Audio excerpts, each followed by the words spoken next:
वदत्सदम् देवी कवच ओम नमः चण्डिकायै ओम अस्र श्रीदेवी कवचस्य ब्रह्मऋषिम् अनुष्टव छन्दश्चामुन्न देवताम् श्रीदेवी विद्वात्रं सप्तशति पडङ्गयव विनीयगः ओम मार्कण्डेय उवाच ओम जदगुज्जं परमं लोकिं सर्वरक्षकरं नृणं यान्न कस्यचिदाख्यातं त्वन्मे ब्रूहि पितामहम् ब्रह्म उवाच अस्ति गुज्जतमं विप्रौ सर्वभूतपकारकं देवासु कवचं पन्नं तदश्नोष्य महामुनिं प्रोथमं शैलपुत्री द्वितीयं ब्रह्मचारिणीं तृतीयं चन्द्रघण्टेति कुष्माण्डेति चतुर्थकं पञ्चमं स्कन्दमातेति षष्ठं कात्यायनी तथा सप्तमं कालरात्रिति महागौरीति चाष्टमं नवमं सिद्धिदात्री च नवो दुर्गा प्रकृतिताम् उक्तान्येतानि नामानि ब्रह्मणैव महात्मनम् अग्निरदज्यमानास्त्रुषद्रुमत्र मध्यगताननिम् विषमे दुर्गमे चैव भयार्तशरणं गतं न तेषां जयते किञ्चित् शुभं संकटेम् अपोदं न च पश्यन्ति शोकदुःखभङ्गुरीं जयस्तु भक्ता स्मिता नित्यं तेषां वृद्धि प्रजायते ये त्वं स्मरन्ति देवेशिं रक्षसि तन्न संशयं प्रेतसंस्थातु चामुण्डां बर्हि महिषासनम् ऐन्द्रियगजसमारूढां वैष्णवी गरुडासनं नरोषिणी महावीर्यां शिवदूती महाबलं महेश्वरी विशारूढां कौमारी शिखिवाहनं लक्ष्मीपद्मसना देवीं पद्महस्तहरिप्रियां श्वेतरूपधरा देवीं ईश्वरी वृषवाहनं ब्रह्मीहंससमारूढं सर्ववर्णभूषिता इत्येतमातरा सर्वं सर्वयोगसमन्विता नानावर्णशोभाढ्यां नानारत्नोपशोभितं षष्ठस्यै मौक्तिकै सर्वं दिव्यहारपरमिवीं इन्द्रनीलै महानीलै पद्मरागै सुशोभनै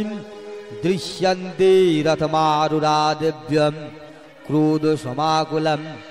शङ्खं चक्रं गदं शक्तिं हलं च मुशलायुधं खिटोगं तमरं चैव परशुं पाशमेव च कुन्ध्यायुधं त्रिशूलं च संग्रमायुधमुत्तमं दैत्यानां देवनाशाय भक्तनामभयाय च धरन्तायुधानित्यं देवनञ्जहिताय वै नमस्ते होस्ते महारौद्रे महाघोरपराक्रमे महाबलमहोत्साये महाभयविनाशिनीं त्राहीमां देवी दुष्प्रेक्ष्यं शत्रूणां भयवर्धिनीं प्राच्यं रक्षतु मामिन्द्रीं आग्नेयामग्निदेवतां दक्षिणे वतु वाराहीं नैऋतं खड्गधारिणीं प्रतीच्यं वारुणी रक्ष्यतं वायुव्यं मृगवाहिनीं उदीच्यं पातु गौवेरीं ऐशान्यं शूलधारिणीं ऊर्ध्वं ब्रह्माणि मे रक्ष्यतं धस्तद्वैष्णवी दत्तं एवं दश दिशो रक्ष्यतं चामुण्डा शववाहनं जया ममग्रात् पातु विजया पातु पृष्ठतम् अजितवाम पार्श्वेतु दक्षिणे च पराजितं शीघ्रं मे देदिनी रक्ष्यतं उमामूर्ध्नि व्यवस्थितां मलादरि ललाटे च भ्रुवौ रक्ष्यते यशस्विनीं नेत्रय चित्रनेत्रा च व्योमघण्टातु पार्श्वकिं त्रिनेत्रा च त्रिशूलेन भ्रुवोर्मध्ये च चण्डिकां शङ्खिनी चक्षुश्रोर्मध्ये श्रोत्रयदारवासिनीं कपालं कलिकारक्ष्यदं कर्णमूले दुशङ्करीं नासिकायां सुगन्धाजम् उत्तरस्थे च चर्चिकाम् अधरे चामृतावालां जिह्वयां च सरस्वतीं द्वन्द्वन रक्षतु कौमारीं कण्ठदेशे दुचण्डिकां घण्डिकां चित्रघण्टाजं महामाया च तालुकीं कामाक्षि चिबुकां रक्ष्यदं वाचं मे सर्वमङ्गलं ग्रीवायां भद्रकालीजं पृष्ठवंशधनुर्धरीं नीलग्रीववहीगण्डीं नलिकां नलकूवरीं स्कन्दयोगर्गिनी रक्ष्यदं भौमे वर्जधारिणीं हस्तयोदण्डिनी रक्ष्यदं ओम्बिका चाङ्गुलीषुजं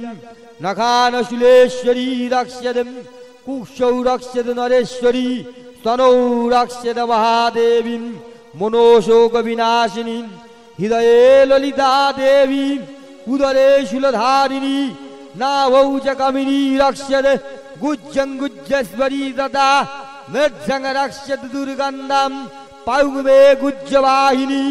कट्टं भगवती रक्ष्यदं उरुमे मेघवाहनं जङ्गे महाबला रक्ष्यदं जानुमाधवनायिकं गुल्फयनारसिंहीजं पादपृष्ठे तु कौशिकीं पदाङ्गुलिशिदरीजं तलं पातलवासिनीं नखानदंष्ट्रकरालीजं केशं सौर्ध्वकेशिनीं रोमकूपेषु कौमारी त्वाजं योगेश्वरी तथा रक्तमज्जं वंशस्तिं मेदांसि पार्वतीं अन्त्रानिकालरात्रीजं पित्वञ्च मुकुटेश्वरीं पद्मावती पद्मकशीं क्वफे चूडामणिस्त्वतां जलामूकनौकजालमं भेद्या सर्वसन्धिषु शुक्रं ब्रह्माणि मे रक्ष्यदं छायां छत्रश्वरी तथा अहङ्कारं मनोबुद्धिं रक्ष्य मे धर्मधारिणीं प्राणापानं ततव्यानं उदरं च समानकं वज्रहस्राजमे रक्ष्यदं प्राणानकल्लनशोभनं रसे रूपे च गन्धे च शब्दे स्पर्शे च योगिनीं सत्यं रजस्तमश्चैव रक्ष्येद नारायणि सदम् आयुरक्षतु वाराही धर्मं रक्षतु पार्वती यशो कीर्तिं च लक्ष्मीं च सदा रक्षतु वैष्णवी गोत्रमिन्द्राणि मे रक्ष्यदं पशूर रक्ष्येद चण्डिकां पुत्रान् रक्ष्येद महालक्ष्मीं भाज्यं रक्ष्यतु भैरवीं धनेश्वरी धनं रक्ष्यदं कौमारी कन्यकं ददं स्वन्तानं सुपथा रक्ष्यदं मार्गं चमंस्करी तथा राजदारे महालक्ष्मीं विजयो सर्वतो स्थितं रक्षाहीनं तु यत्स्थानं वर्जितं कवचेन दुं तत्सर्वं रक्ष मे देवीं जयन्ती पावनाशिनीं सर्वरक्षकरं पुण्यं कवोजं सर्वदा जपदम् इदं रहस्यं विप्रस्ते भक्त्या तव मयोदितं पादमेकं न गच्छेतु यदिच्छेजुभमत्तनं कवोचेन वितो नित्यं यत्र यत्रैव गच्छति तत्र तत्रत्र लाभस्यं बीजय सर्वकालिकं यं यं चिन्तायत कामं त्वं त्वं प्राप्नोति निश्चितं परोम् ऐश्वर्यमतुलं प्राप्स्यति भूतले पुमान् निर्भयो जयते मत्रं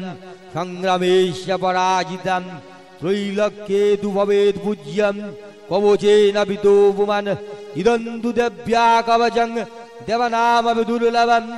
या पठेत भजतो नित्यं त्रिछन्दं सध्यान्वितं दैविकल भवेत् तस्य त्रैलोक्ये च पराजितं जीवेद वर्षशतं सग्रामम् अपो मृत्युविवर्जितं नश्यन्ति वेदो सर्वे लुथा विस्फोटकदयं स्थावरं जङ्गमं चैव कृत्रिमं चैव यद्विषम् अभिचाराणि सर्वाणि मन्त्रयन्त्राणि भूतले भूजराखचराश्चैव कुलो यस्य पदेशिकां